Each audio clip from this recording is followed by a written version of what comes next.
نحمده ونصلي على رسوله الكريم أما بعد فأعوذ بالله من الشيطان الرجيم بسم الله الرحمن الرحيم اقرأ باسم ربك الذي خلق خلق الإنسان من علق وقال النبي صلى الله عليه وسلم العلم ثلاثة آية محكمة وسنة قائمة وفريضة عادلة وما سوى ذلك فهو فضل أو كما قال عليه الصلاة والسلام صدق الله العظيم وصدق رسوله النبي الكريم. حضرات علماء کرام، قائدین امت اسلامیہ، حاضرین کرام، مخدوم محترم حضرت اقدس مولانا مفتی ابوالقاسم صاحب نعمانی محتمم دارالعلوم دیوبند کے پرمغز اور جامع خطاب کے بعد میں سمجھتا ہوں کہ مجھے کچھ کہنے کی ضرورت نہیں ہے اور نہ ہی موقع ہے، لیکن اہل انتظام کا حکم ہے، ان کے حکم پر یہاں حاضر ہوئے ہیں، ان کے حکم کی تعمیل میں چند منٹ آپ کے سامنے حاضر ہو گیا ہوں.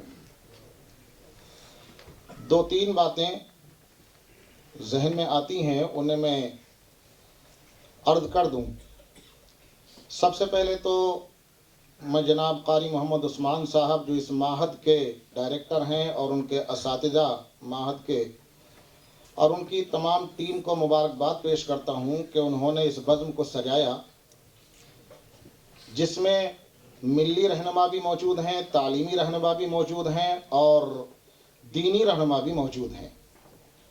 ایک بہت ہی عمدہ سا مرکب مخلط کہیے مجموعہ عطر پیش کیا ہے ان حضرات نے اپنی محنتوں سے. اللہ ان کی محنتوں کو قبول فرمائے.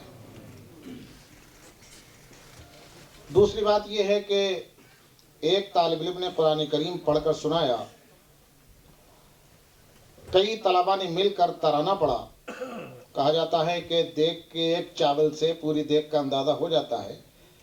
مختلف مدرسوں میں، مکاتب میں ایگزامنر کے طور پر، ممتحن کے طور پر، دیگر مقاصد سے جانا ہوتا ہے، اندازہ کچھ نہ کچھ ہو جاتا ہے، کچھ نہ کچھ تجربہ ہے. اس لیے یقین کے ساتھ کہا جا سکتا ہے کہ اس معہد میں تعلیمی معیار بہت نمایاں اور ممتاز ہے. اللہ تعالیٰ مزید ترقیات عطا فرمائے. ایک تیسری بات، مخدوم محترم نے بہت ہی جامع اور مختصر جملوں میں اور اشاروں میں وہ بات کہی دی ہے، میں تھوڑی اس کی اور وضاحت کر دوں. میں نے ایک حدیث پڑھی ہے، آقا صلی اللہ علیہ وسلم ارشاد فرماتے ہیں علم تین ہیں.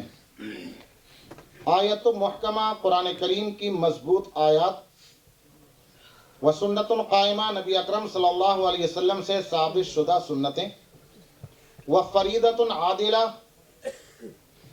وہ حلال اور حرام کے مسائل جو قرآن و حدیث کے مطابق ہیں، جنہیں ماہرین قرآن و سنت، جن کا دوسرا نام فقہائے کرام ہے، انہوں نے نصوص قرآن و سنت سے مستنبط کر کے نکال کر امت کے سامنے پیش کر دیا ہے. یہ تین علم ہیں جن کا حاصل کرنا ہر امتی کے لیے ضروری ہے. کچھ اس کی تفصیلات ہیں جو فقہائے کرام سے معلوم کی جا سکتی ہیں. مثلا اتنا قرآن کریم یاد ہونا اور حفظ ہونا جس سے نماز جائز ہو سکے، ہر امتی کے لیے فرض عین ہے. مکمل قرآن کریم حفظ کرنا فرض کفایہ ہے. نبی اکرم صلی اللہ علیہ وسلم کی سنتوں کو اتنا سیکھنا کہ ایک امتی ہونے کا حق ادا ہو سکے، ہر امتی کے لیے ضروری ہے. اپنی زندگی سے متعلق جس شعبہ حیات سے وہ تعلق رکھتا ہے، اگر ایک ڈاکٹر ہے تو میڈیکل لائن کے، ایک لائر ہے، قانون داں ہے تو قانونی شعبے سے متعلق کیا حلال ہے اس کے لیے، کیا حرام ہے اس کے لیے. ایک ڈاکٹر کیا کر سکتا ہے دینی اعتبار سے، کیا کرنا اس کے لیے حرام ہے دینی اعتبار سے، اس کے لیے جاننا ضروری ہے. کاشتکار کو اپنی لائن کے حلال اور حرام کو جاننا ضروری ہے. خلاصہ ایک جملے میں اتنا ہے کہ جس شعبہ حیات سے تعلق رکھتا ہے